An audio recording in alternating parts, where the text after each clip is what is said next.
Pourquoi les constructeurs automobiles reviennent aux commandes à boutons? Une analyse de GBE Automobile 237.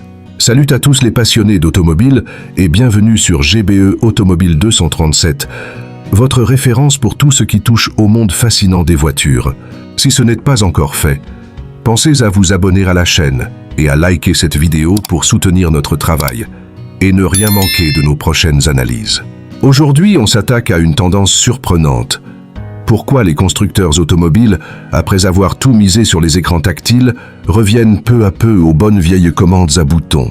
Il y a quelques années, l'intégration des écrans tactiles dans les habitacles était perçue comme une avancée technologique majeure, un véritable symbole de modernité.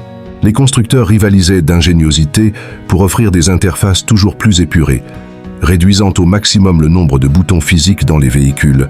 Mais voilà, ce choix, s'il semblait innovant, s'est vite heurté à une réalité que beaucoup de conducteurs expérimentent encore aujourd'hui: l'ergonomie et la sécurité.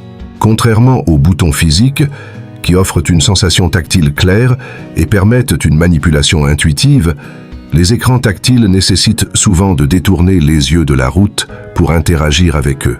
Régler la climatisation, ajuster le volume ou changer de station radio devient une opération moins instinctive et par conséquent plus risquée. Les études montrent d'ailleurs que ces manipulations sur écran augmentent le temps d'inattention au volant, ce qui peut entraîner des accidents. Face à ces critiques, plusieurs marques, même les plus prestigieuses, commencent à faire marche arrière. Par exemple, Porsche, Mazda ou encore BMW réintroduisent progressivement des commandes physiques dans leurs nouveaux modèles. Ce retour au bouton n'est pas seulement une question de sécurité, mais aussi de satisfaction utilisateur. Les consommateurs, surtout ceux habitués à des véhicules plus anciens, expriment un besoin de retrouver des commandes simples, directes et efficaces, notamment pour des fonctions essentielles comme le réglage de la température ou les commandes audio. Enfin, il y a un autre facteur à ne pas négliger: la fiabilité.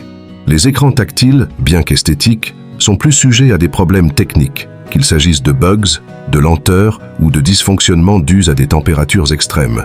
En revanche, un bouton, tant qu'il n'est pas cassé, fonctionne toujours. En conclusion, ce retour des boutons témoigne d'une prise de conscience des constructeurs, qui cherchent à concilier modernité et fonctionnalité. Certes, les écrans tactiles ne vont pas disparaître, mais ils seront de plus en plus complétés par des solutions physiques pour une meilleure expérience de conduite. Alors, dites-nous ce que vous en pensez dans les commentaires. Préférez-vous les commandes tactiles ou les bons vieux boutons?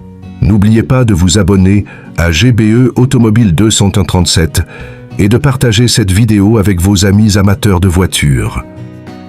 À très bientôt pour une nouvelle analyse passionnante sur votre chaîne préférée.